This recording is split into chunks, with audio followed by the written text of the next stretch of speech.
Kejaksaan Negeri Minahasa Utara mulai mendalami dugaan kasus korupsi pengadaan lahan gelanggang olahraga atau GOR Minahasa Utara dengan anggaran yang diduga mencapai belasan hingga puluhan miliar rupiah. Hal tersebut dibenarkan Kasih Intel Kejari Minut Ivandei. Pihaknya sementara melakukan penyelidikan dugaan penyalahgunaan pengadaan lahan GOR yang bersumber dari APBD 2019. Sementara dugaan kita terkait dengan pengadaan lahannya untuk GOR yang di tahun 2019 itu.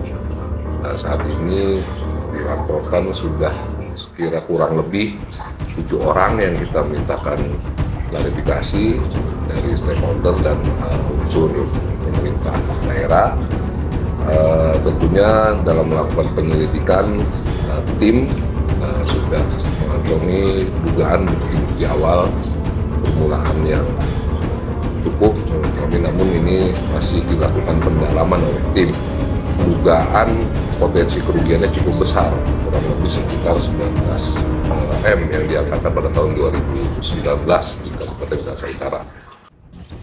Diketahui Korps Baju Coklat di Minahasa Utara ini sudah melakukan penyelidikan dugaan korupsi sejak pertengahan Oktober 2024. Ivan menambahkan bahwa dalam waktu dekat ada beberapa pihak lagi yang akan dimintai keterangan.